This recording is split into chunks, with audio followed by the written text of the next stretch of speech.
रवि भूषण एक बार फिर से अपने YouTube चैनल पर आप लोग का हार्दिक अभिनंदन और स्वागत करता हूं। आज हम लोग बायोस्फीयर रिजर्व से रिलेटेड कुछ चीज़ें देखेंगे। बायोस्फीयर रिजर्व से रिलेटेड जो महत्वपूर्ण बिंदुएं हैं जिससे अक्सर प्रश्न पूछे जाते हैं एग्ज़ाम में रिलेटेड, उससे हम उसके बारे में देखेंगे। तो पहला है हम लोग बायोस्फीयर रिजर्व का डेफिनेशन देखेंगे। दूसरा MAB देखेंगे। MAB क्या होता है, man and the biosphere programme है, उसके बारे में चर्चा करेंगे। यहाँ पर देखिए MAB man and biosphere programme है, उसके बारे में चर्चा करेंगे। और यूनेस्को लिस्ट में कौन कौन से MAB भी हैं उनके बारे में चर्चा करेंगे। इसके अलावा total coral areas, buffer zones, transition zone किसे कहते हैं उसके बारे में देखेंगे। और लास्ट हम लोग देखेंगे how many biosphere reserves in India and what are they. Total 18 biosphere reserve हैं भारत में। वो 18 बायोस्फीयर रिजर्व कौन कौन से हैं, किस स्टेट में लोकेशन है उनका, और उसका की फीचर्स क्या है, इसके बारे में भी चर्चा करेंगे। तो हम लोग शुरू करते हैं बायोस्फीयर रिजर्व से। तो बायोस्फीयर रिजर्व आखिर कहते किसे हैं, जो भारत के संरक्षित जैव मंडल है उसे कहते किसे हैं। तो इसका डेफिनेशन यहाँ पर लिखा हुआ है, biosphere reserves are the learning places for sustainable development. They are the sites for testing interdisciplinary approaches to understand and manage changes and interaction between social and ecological system, including conflict prevention and management of biodiversity। ये definition दिया हुआ है जो अक्सर exam में अगर पूछा जाएगा तो आपको यहाँ पर बताना पड़ेगा। इसको मैं थोड़ा जूम कर देता हूँ। देखिए आगे यहाँ लिखा हुआ है, they are the places, what are this biosphere reserves are the places that provide local solutions to global challenges. What are these are the places which provide local solutions for the global changes. के लिए ये लोग क्या करते हैं, solutions provide करते हैं biosphere reserve से। तो बायोस्फीयर भंडार भौगोलिक रूप से क्या है, भौगोलिक रूप से ये जीव और जंतुओं के संरक्षण करने का एक क्षेत्र है और अक्सर आर्थिक उपयोगों के लिए स्थापित बफर जोनों के साथ साथ एक ज़्यादा राष्ट्रीय उद्यान और अभयारण्य को संरक्षित रखने का काम करते हैं। वहीं लिखा हुआ है, each site promotes what solutions reconciling the conservation of biodiversity with sustainable use. और यहाँ MAB जो हमने आगे बताया अभी, MAB क्या है, MAB हो गया आपका, अक्सर MAB में कौन कौन से लिस्ट हैं ये पूछा जाता है। तो MAB का फुल फॉर्म है आपका MAB। इसका फुल फॉर्म क्या है, यहाँ पर लिखा हुआ MAB। ये यूनेस्को के लिस्ट में जो है, जितने भी बायोस्फीयर रिजर्व जो भारत में है, जो यूनेस्को के लिस्ट में है, उसे कहा जाता है man and the biosphere programme. इसका फुल फॉर्म क्या है, man and the biosphere programme. इसमें कौन कौन से बायोस्फीयर रिजर्व हैं उसके बारे में हम लोग देखते हैं। तो man and the biosphere programme में आपका कौन कौन से आता है उसके बारे में देखिए। तो ये है आपका लिस्ट है, there are 12 biosphere reserves in India which comes under the man and biosphere programme. और ये मानव और जैव मंडल कार्यक्रम यूनेस्को द्वारा 1971 में स्थापित अंतर्राष्ट्रीय वैज्ञानिक कार्यक्रम है। MAB की स्थापना कब हुई थी, 1971 में। MAB की स्थापना 1971 में MAB की स्थापना हुई थी, मैन एंड बायोस्फीयर प्रोग्राम। इसमें कौन कौन से MAB हैं जो भारत में हैं, तो इनका लिस्ट है, ये है रहा, ये लिस्ट है आपका। नीलगिरी बायोस्फीयर रिजर्व है, नीलगिरी हो गया, फर्स्ट हो गया नीलगिरी बायोस्फीयर रिजर्व।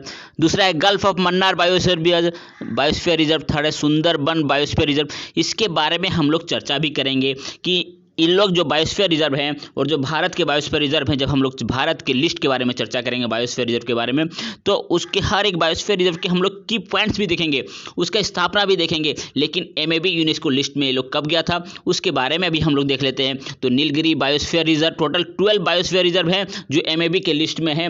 मानव और जीवमंडल कार्यक्रम man and the biosphere programme UNESCO द्वारा 1971 में स्थापित जो प्रोग्राम है, जो एक अंतर्राष्ट्रीय वैज्ञानिक कार्यक्रम है, जिसका ध्येय क्या है, पर्पस से वैज्ञानिक आधार पर लोगों और उनके पर्यावरणों के बीच के संबंध को सुधारना है।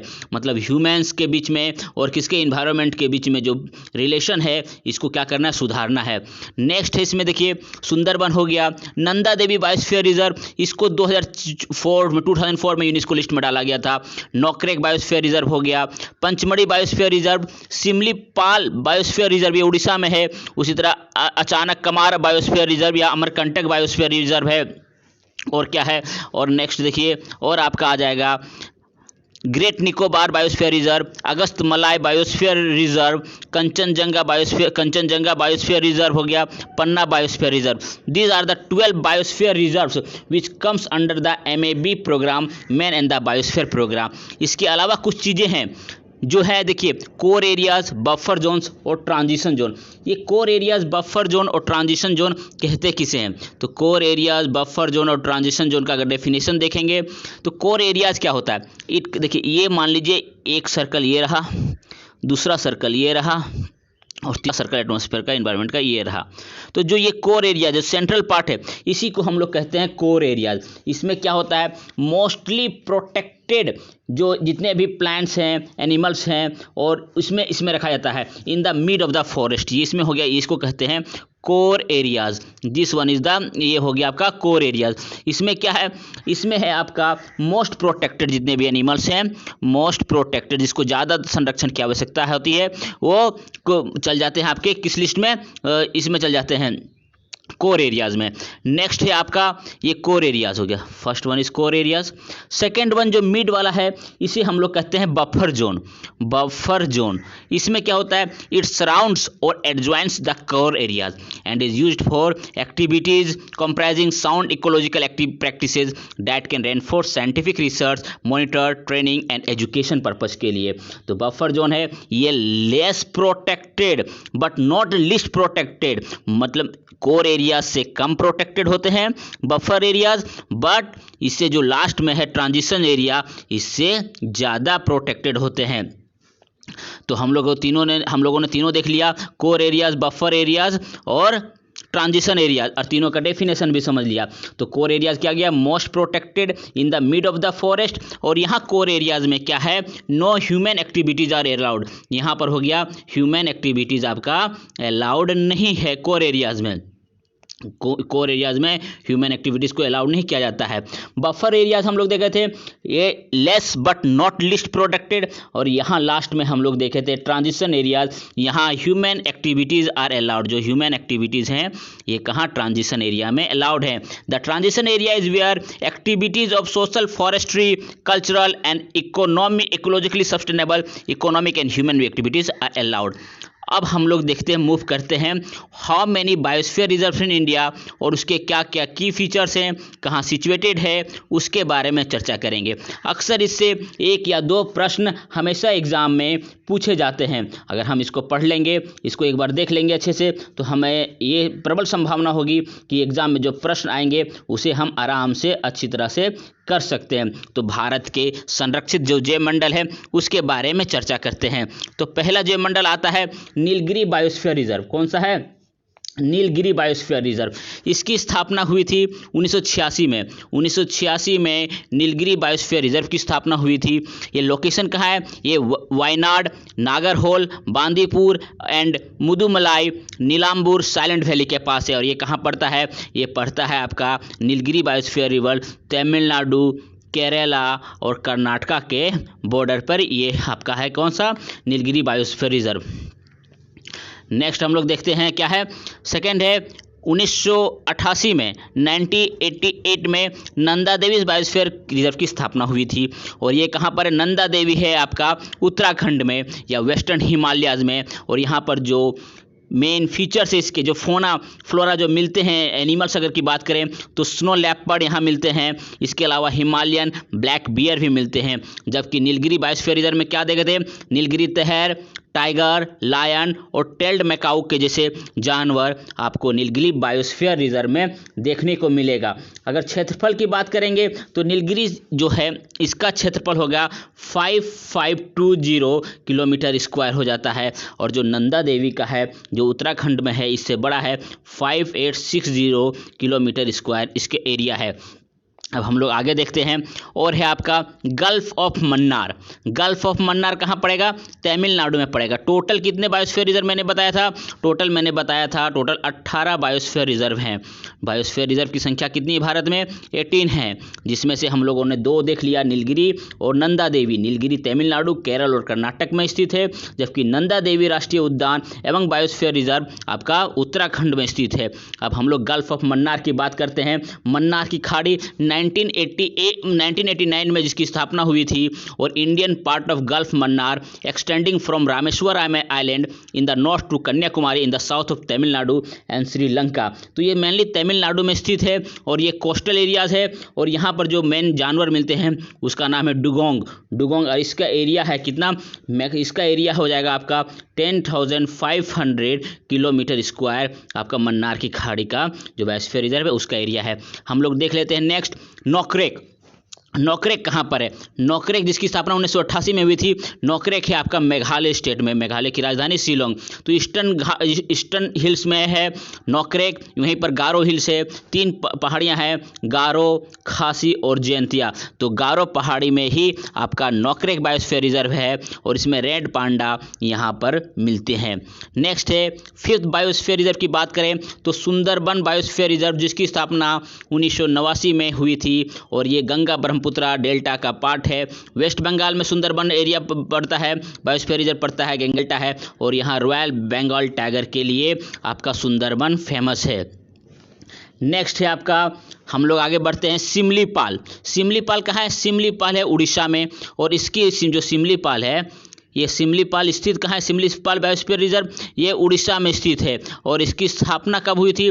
इसकी स्थापना हुई थी 1994 में, और ये मयूरभंज डिस्ट्रिक्ट का पार्ट है सिमलीपाल। और यहाँ पर जनरली जानवर कौन कौन सा मिलते हैं? गौर मिलते हैं, रॉयल बंगाल टाइगर मिलेगा, और फिर क्या, एशियन एलिफेंट की भी संख्या सिमलीपाल उड़ीसा में ज़्यादा है। हो गया। अब हम लोग देखते हैं दिहांग दिबांग। दिहांग दिबांग की स्थापना 1988 में हुई थी। 1998 में 1998 में दिहांग दिबांग की स्थापना हुई थी। और ये कहाँ पर बायोस्फीयर रिजर्व है? ये अरुणाचल प्रदेश में है, ईस्टर्न हिमालयाज में है। और इसमें जो जानवर है मिसमी, टाकिन, बार्क, मस्क डियर की मिलती है। और ये सियांग दिबांग वैली का पार्ट है दिहांग दिबांग, ये अरुणाचल प्रदेश में, और इसका एरिया है 5112 किलोमीटर स्क्वायर। अब नेक्स्ट चलते हैं पंचमढ़ी बायोस्फीयर रिजर्व, जिसकी स्थापना 1999 में हुई थी। और ये पंचमढ़ी बायोस्फीयर रिजर्व कहाँ है? ये मध्य प्रदेश में है, सेमी एरिड रीजन है। और यहाँ क्या क्या मिलते हैं मेन जानवर? जायंट स्क्वायरल, फ्लाइंग स्क्वायरल, उड़ती हुई गिलहरी और बड़ी गिलहरी यहाँ पर आपको पंचमढ़ी बायोस्फीयर में रिजर्व में मिल जाएगी। और ये कहाँ लोकेशन है डिस्ट्रिक्ट में? Betul district, Hoshangabad district and Chhindwara district of MP में ये पंचमढ़ी बायोस्फीयर रिजर्व पड़ता है। नेक्स्ट हम लोग देख रहे हैं अचानक कमार अमरकंटक बायोस्फीयर रिजर्व। अचनक कमार, या फिर इसको अचनक कमार बोलते हैं, अचनक कमार अमरकंटक बायोस्फीयर रिजर्व, ये मध्य प्रदेश और छत्तीसगढ़ में है। और यहाँ पर dog, sarus crane, white rumped vulture, sacred grove, बस फ्रॉग मिलते हैं। और ये अनूपपुर, दिंदोरी और बिलासपुर डिस्ट्रिक्ट का पार्ट है। तो अचानक कमार अमरकंटक बायोस्फीयर रिजर्व कहाँ मिलेगा? मध्य प्रदेश और छत्तीसगढ़ का पार्ट है। हम लोग नेक्स्ट देखते हैं, नेक्स्ट हम लोग देखते हैं great run of Kutch. Great run of Kutch 2008 में जिसकी स्थापना हुई थी। और ये कहाँ पर है? Great run of Kutch Gujarat में है। ये डेजर्ट एरिया है और यहाँ भारतीय जंगली गधे भी मिलते हैं। इंडियन वाइल्ड एस की यहाँ प्रचुरता है ग्रेट रन ऑफ कच्छ में। और ये Kutch, Morbi, Surendranagar and the Patan districts the largest biosphere reserve of India, Bharat का सबसे बड़ा बायोस्फीयर रिजर्व है वो रन ऑफ कच्छ है। तो run of Kutch, great run of Kutch, this is the biggest largest biosphere reserve of India. और इसकी स्थापना 2008 में हुई थी। और इसका अगर टोटल एरिया देखते हैं तो 12454 किलोमीटर स्क्वायर है आपका ग्रेट रन ऑफ कच्छ का एरिया। और ये किस लिए फेमस है? यहाँ भारतीय जंगली गधे मिलते हैं और ये लगभग डेजर्ट रीजन में होता है। ग्रेट रन ऑफ कच्छ हो गया। नेक्स्ट हम लोग चलते हैं कोल्ड डेजर्ट। कोल्ड डेजर्ट कहाँ पर है? ठंडे प्रदेश, ठंडा मरुभूमि कहाँ पर है? 2009 में जिसकी स्थापना हुई थी ये हिमाचल प्रदेश में है, वेस्टर्न हिमालय का पार्ट है। और यहाँ स्नो लेपर्ड मिलते हैं। कोल्ड डेजर्ट हिमाचल प्रदेश में। और यहाँ Pin valley international park, national park भी है। कोल्ड डेजर्ट में क्या है? पीन वैली नेशनल पार्क है और इसके एंड सराउंडिंग्स चंद्रताल और Sarchu and Kibber wildlife sanctuary भी कोल्ड डेजर्ट का ही पार्ट है। नेक्स्ट हम लोग देखते हैं 2000 में जिसकी स्थापना हुई थी कंचनजंगा नेशनल पार्क।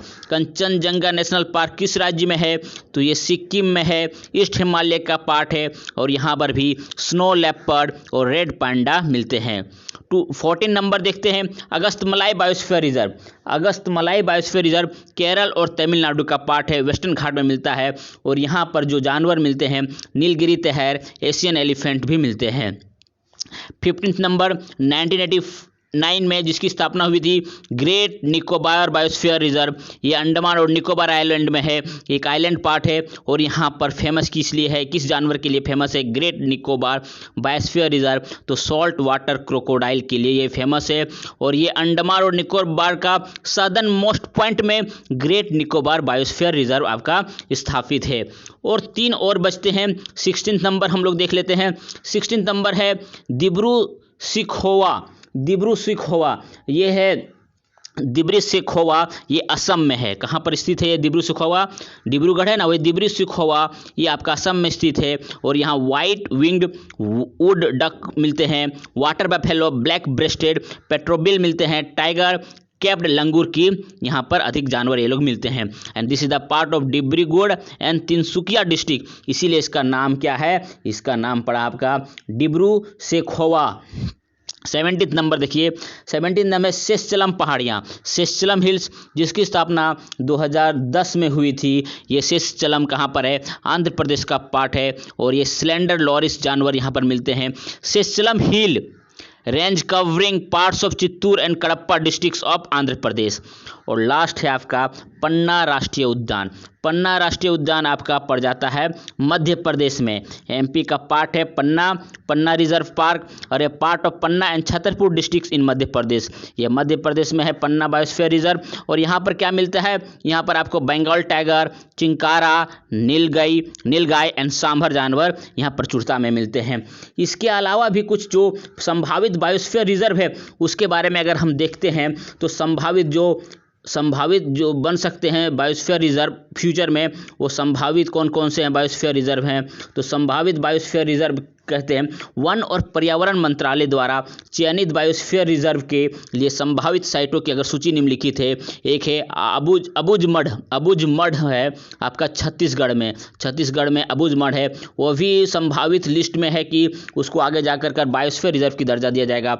उसी प्रकार अंडमान और निकोबार में है, चिंतपल्ली कान्हा मध्य प्रदेश, कोल्लम केरल, लक्षद्वीप में, कच्छ का छोटा रन, फोंगफाई, नामदफा अरुणाचल प्रदेश में। इस तरह काफ़ी इसकी लिस्ट लंबी है जिसे फ्यूचर में दिया जा सकता है बायोस्फीयर रिजर्व का दर्जा। हम लोगों ने बीच में एक बार देखा था यहाँ पर एमएबी का लिस्ट, इसमें टोटल मैंने जैसे बताया था एमएबी का लिस्ट में 12 है। एमएबी का फुल फॉर्म मैंने बताया था आपको क्या है, इसको एमएबी का फुल फॉर्म हो गया आपका man and the biosphere programme. और इसके तहत भी काफ़ी बायोस्फीयर रिजर्व हैं।